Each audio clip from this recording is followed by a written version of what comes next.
A seguir, IIGD Irajá. Há pessoas que se convertem, irmãos, entra ano, sai ano, e algumas pessoas dizem assim, há pessoas no meio evangélico que dizem assim, eu me converti, eu sou de Jesus, mas minha vida não muda. Não muda nada. Como não muda? Mas como não muda? E há casos piores ainda, irmãos. Há casos de cristãos que chegam a comparar a sua vida, já com Jesus, com a vida de um pecador.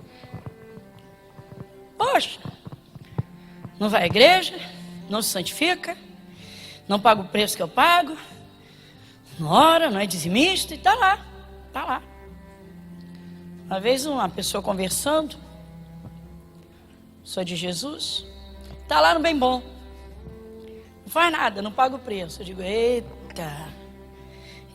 inveja bandida, evangélico com inveja de pecador. Falei sexta-feira sobre isso e quero trazer um pouquinho disso hoje. Abra sua Bíblia no Salmo 73. Salmo 73. O título diz assim: a prosperidade dos ímpios faz duvidar da justiça de Deus, mas o fim deles a demonstra. Só o título já fala muito, né, irmãos? Sim, o título é dado pelos homens, né? As escrituras são inspiradas pelo Espírito Santo de Deus, são da direção e do próprio Espírito, mas o título os homens dão, um título bem, para despertar, bem inteligente. A prosperidade dos ímpios faz duvidar da justiça de Deus. Que é isso? É o que vai acontecer com esse salmista, é o que aconteceu com ele.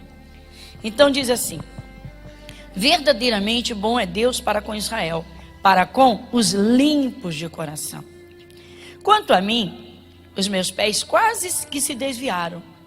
Pouco faltou para que escorregassem os meus passos, pois eu tinha inveja dos soberbos, ao ver a prosperidade dos ímpios. Porque não há apertos na sua morte, mas firme está a sua força. Dá uma paradinha. Olha como o diabo estava enganando o salmista, irmãos. Olha como Satanás estava enganando o salmista. Ele começa bem esse salmo. Ele agora está consciente, ele despertou e escreveu o salmo. E ele rasgou o coração aqui para dizer: eu tinha inveja dos soberbos. Eu nunca ouvi um cristão, por mais que estivesse contando, tentando se acertar, ou pedindo ajuda para acertar sua vida. Enfim, nunca ouvi ninguém dizer assim: eu fui muito invejoso. Nunca ouvi, ou fui invejoso ou invejosa. Nunca ouvi ninguém falar isso. E o salmista rasgou aqui. Então, ele começa dizendo: verdadeiramente bom é Deus para com Israel. Irmãos, ele reconhece, claro que ele era judeu. Ele está dizendo verdadeiramente. Ou seja, agora eu não tenho dúvida nenhuma. Verdadeiramente bom é Deus para com Israel. Deus fez um pacto com Israel, irmãos, através de Abraão. Na verdade, Deus prometeu a Abraão que a sua descendência herdaria Canaã, a terra. E depois levantou Moisés. Desculpa aqui. Deus levantou Moisés, fui eu aqui batendo com o microfone aqui, para o pessoal não pensar que foi algum problema técnico. Deus levantou Moisés, e através de Moisés, o Senhor Deus, ele instituiu, e Moisés escreveu, leis só para aquele povo. A igreja de nosso Senhor Jesus, a igreja de Deus, Jesus é a palavra, então sempre existiu. A igreja de Deus do Antigo Testamento era Israel. A igreja do Novo Testamento é o cristianismo. Então, Deus instituiu leis para o seu povo. Ou seja, vocês são o meu povo, vão obedecer a estas leis, regras, leis, estatutos, juízos, a essas regras que eu estou dando para vocês. E vamos lá, eu tenho um compromisso com vocês. Esse é o pacto de Deus com Israel. Então, a partir do momento que o povo de Israel se submetesse, obedecesse a Deus, claro, dentro do contexto de servir com coração, de servir com prazer, Deus se voltaria para eles para cumprir aquele pacto.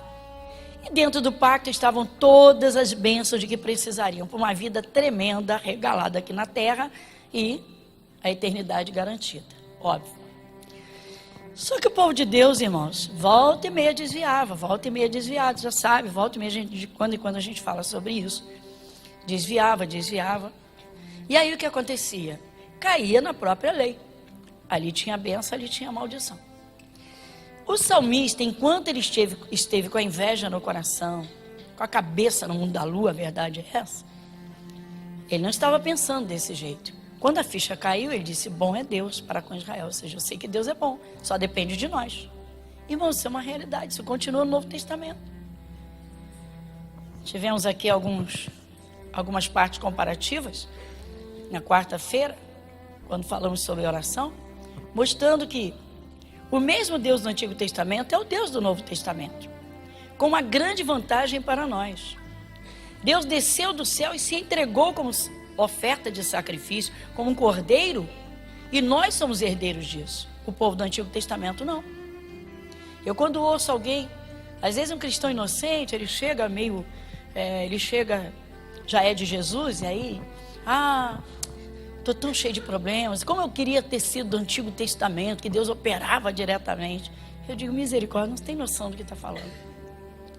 Hoje Deus olha para o pecador através do sacrifício de Jesus. Se ele fosse olhar diretamente, o ser humano estava debaixo da ira de Deus. Tem que parar e pensar. Então o salmista, ele está dizendo, bom é Deus para com Israel. Ou seja, eu sei que Deus é bom.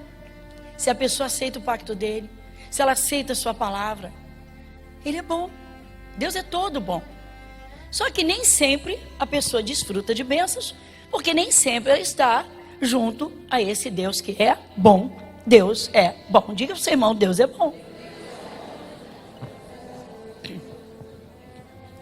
Só que a seguir ele diz, irmãos, para com os limpos de coração. Pronto, aqui já esbarra.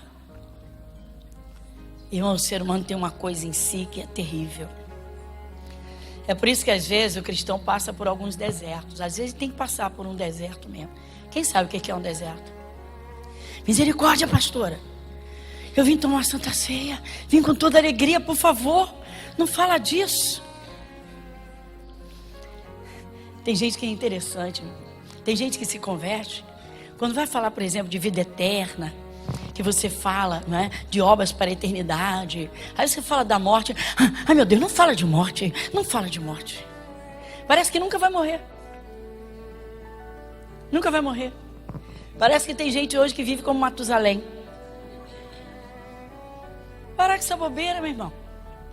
Para com isso. O cristão não tem medo da morte. Ele só precisa ter fé para cumprir a carreira dele. E Deus promete longevidade. Mas eu não conheço ninguém com 150 anos. Você conhece? Conhece, pastor marido, alguém com 150 anos? Por favor, me apresente. Quero conhecer o ilustre ancião. Não conhece? Eu também não. Você conhece? Também não. Então, irmãos, Deus é bom. Mas Ele é bom para com os limpos de coração. Olha. Falamos no culto das 7, irmãos, sobre o dom da prosperidade. Tem gente que pensa que o dom da prosperidade é dinheiro. Só dinheiro. Dinheiro, só dinheiro. Dinheiro, poder, fama. Dinheiro, poder, fama. Dinheiro, poder, fama. Caramba. Meu irmão, saúde é prosperidade. E que prosperidade. Faz uma visitinha no hospital. Naqueles setores, por exemplo, tenebrosos de pneumologia, que as pessoas estão presas a máquinas, reumatologia, nefrologia no caso, a pessoa está lá fazendo hemodiálise, presa, fica horas ali. Fica horas, toda semana. Nós temos uma membro aqui, não está aqui agora, né? Temos uma membro que esteve à morte. Nunca ouvi falar disso, uma taxa de glicose. A glicemia chegou a 800. E o médico chamou o filho e disse, olha, fizemos tudo que podíamos, mas a sua mãe está em coma por conta dessa taxa tão violenta. Não sabemos se vai sair, e se sair, dificilmente sairá sem sequela brava, sem sequela muito grave. Ele falou, isso podia afetar movimentos, deixá-la paralítica, podia deixá-la cega completamente, enfim. E o filho, firme com Jesus, e ligou e pediu a visita. A pastora Márcia, com as obreiras, começou a fazer a visita direto, falando a palavra no ouvido dela. Foi voltando. Quando voltou, o entendimento dela, tinha pouco tempo que ela estava aqui. Quando voltou o entendimento, ela lembrou dos cultos e lembrou exatamente do sacrifício do Calvário. Fez um voto com Jesus ali. Jesus, vou glorificar o teu nome. O Senhor vai me tirar daqui. O Senhor vai me curar. E o Senhor vai me... Ela lembrou de alguns cultos e ela fez a oração no coração. Bom, esse testemunho foi dado na rádio, esse testemunho foi dado nas redes e foi dado aqui no altar. Vocês devem lembrar, quem lembra? Sequela nenhuma. Mas a médica disse para ela, quando lhe deu a alta do hospital, disse, olha, os seus 2 rins estão paralisados e a senhora vai ficar presa à máquina para o resto da sua vida. E aí ela disse, não vou não, doutor. Jesus não me tirou do coma? Ele vai completar essa obra. A médica não discutiu. E a mesma médica, fazendo 15 dias os novos exames, disse, olha, parabéns, seus 2 rins voltaram a funcionar. Os 2 rins voltaram a funcionar perfeitamente. Está aí para honra e glória de Jesus, levando uma vida super normal, sem sequela nenhuma, visão perfeita, toda perfeita. Glória a Deus. Então Deus é? Fala para o seu irmão. Deus é bom. Mas olha de novo o versículo 1 e vê para quem ele é bom. Vamos lá. Bom é Deus para com Israel.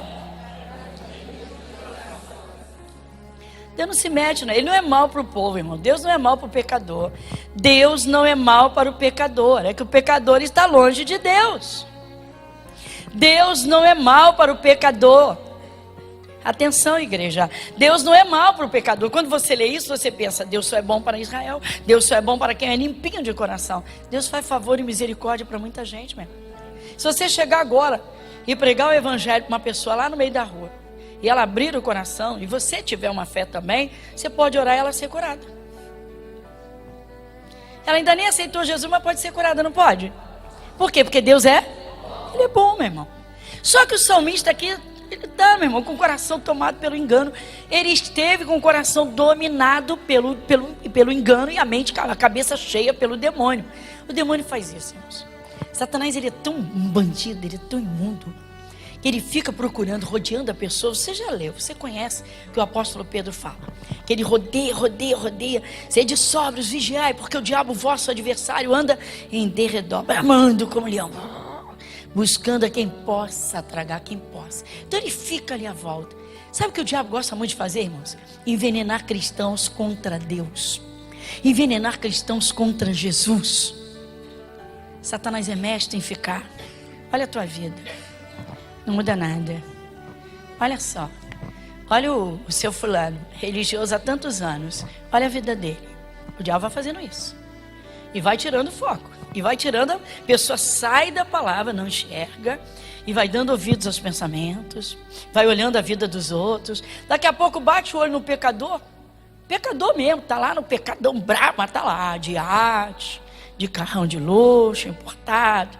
Que vidão. Tem gente, vidão, que vidão. O olho brilha, né? Que vidão. Vidão, né? Vidão. Se Jesus voltasse agora, para onde essas vidas iam? Estão no vidão. Acorda, igreja. Versículo 2. Quanto a mim, os meus pés quase que se desviaram. Pouco faltou para que escorregassem os meus passos. Está vendo, irmãos? Olha, ele acordou, mas acordou mesmo. Ele fez uma retrospectiva e uma análise de como ele estava longe de Deus, como ele estava iludido com o mundo, como ele olhava os pecadores, ao ponto de dizer, agora que ele caiu em si, ele disse, pouco faltou. Olha aqui, quanto a mim, os meus pés quase se desviaram, quase. Pouco faltou para que escorregassem os meus passos. Tem gente que está na beira de um precipício, irmãos. Irmãos, um problema grave que o Espírito Santo encontra no meio cristão no meio do seu povo é o esfriamento espiritual. Às vezes o cristão, ele não percebe. Irmãos, o esfriamento, ele às vezes vai acontecendo tão devagarinho, tão devagarinho, tão sorrateiro, que a pessoa não percebe. Ela não percebe que ela está lendo a Bíblia religiosamente. Faz a devoção normal. Leitura devocional. Do jeito que senta e lê, levanta. Faz orações. Orações, literalmente, quase que como rezas. Ora, ora, ora. Às vezes canta um louvor. Glória, aleluia, amém. Pronto. Religiosamente. Não houve um envolvimento com o Espírito Santo. Não houve um revelar da palavra no coração. Não houve um despertamento para um alerta. Não reflete naquilo que Deus já falou em outros momentos. Irmãos, o religioso é terrível, irmãos. E aí a vida não muda, meu irmão. Fica debaixo da misericórdia. Entra ano, sai ano, entrega o dízimo. Pega o envelope, passou, pegou o envelope. Entregou o envelope. Tem gente que nem para, irmãos, para dar graças. Se alegrar com Deus de ter a sua fonte de renda. Olhar para o estado desse mundo e dizer, o Senhor me salvou. Tem cristão que não tem alegria, irmãos, não tem prazer em servir a Deus, irmãos. Você vê o que acontece quando um jovem casal se casa. Caramba, é uma alegria, um fogo no coração, brasas incandescentes no corpo. E aí passa um tempo do casamento, já conseguiu o que queria, tá tudo, né? Já acostumou, tarará, e aí vai, acabou a conquista. Acabou, não é? Aquele cuidado no tratamento. Com o namorado é engraçado, né, amor? Bem. Depois de uns anos, a misericórdia, né, irmãos? Bebe água porque está com sede, né? Senão não bebia. É coisa séria. Muita gente se converte, irmãos, e com o passar do tempo cai nos hábitos religiosos. Os hábitos religiosos, irmãos, eles são prejudiciais em extremo à comunhão com Deus. De vez em quando tem que dar uma sacudida. Eu sempre digo, olha, cuidado, porque é aquilo. O meu dízimo é sempre o mesmo. Aí dá o mesmo de oferta. Na minha igreja eu vou sempre os mesmos cânticos. Até Deus fala, cantai um cântico novo. Tudo bem. Mas, irmãos, depende de cada um. O salmista chegou num ponto, ele disse, quase que, quanto a mim, os meus pés quase que se desviaram. Pouco faltou para que escorregassem os meus passos. Que bom que ele acordou, né, irmãos? Este acordou. Se você sair para evangelizar, você vai falar de Jesus para as pessoas e vai ouvi-las. Quando você ouvi-las, você vai se decepcionar com o número de pessoas que você vai encontrar que já conheceram a Jesus e se desviaram. É assustador o número de pessoas desviadas neste Rio de Janeiro. É impressionante. É assustador, irmãos. Você diz, por que essas pessoas largaram Jesus? Por que não criaram raízes? É impressionante que há pessoas que criam raízes fortes em algumas coisas, no que elas querem. Tem pessoas que têm um profissionalismo, meu irmão, misericórdia. Parece aquela árvore que tem 1000 anos. Tem raízes profundas, seguras. A pessoa ama o que faz, aquilo é a vida dela, se dedica por inteiro, se gasta, se vira do avesso, investe. Mas ela ama. Se converte. Deveria despertar um amor a Deus, criar raízes espirituais, de hábitos espirituais. Sim, hábitos são necessários. Vou à casa do meu pai, vou sempre. Meus dias tais, e se eu puder eu vou mais. Tem um trabalho especial? Lá estou eu. Por quê? Porque eu quero servir ao meu Deus, porque eu quero ser participante do corpo. Mas não estamos vendo isso hoje, irmãos. Eu estou impressionada com o egoísmo evangélico. As pessoas estão procurando igrejas que ofereçam mais bênçãos por menores sacrifícios. É impressionante o que está acontecendo. O salmista disse: os meus pés quase escorregaram. Quase escorregaram. Ele reconheceu que ele estava à beira, talvez de um abismo, de uma ladeira escorregadia. Vai dizer: olha, eu estive à beira da queda. Quase que os meus pés escorregaram. Tem gente escorregando, irmãos, para o mundo e não percebe. Passa tantas horas vendo televisão, ou passa tantas horas na internet. Passa tempo. Tem gente que ainda está com esse hábito, irmãos, de madrugada na internet. Vai lá para ver o Face, não sei quantos amigos. Gente, meu irmão, amigo é Jesus, meu irmão. Jesus é teu amigo. E Jesus fica de lado, irmão. Jesus fica de lado. Ele é que tem para te dar, meu irmão. Sem os cuidados dele, o ser humano é nada. Quando uma situação de perigo se apresenta, quem pode fazer alguma coisa por alguém, meu irmão? Desperta, igreja. Irmãos, o bom entendimento te põe embaixo do esconderijo do Altíssimo. Você está em plena rua, mas está escondidinho nos braços de Deus. Você está sob a cobertura dele. Por quê? Porque ele está no teu coração e na tua vida, meu irmão. Igreja, desperta. Aí vem o versículo 3.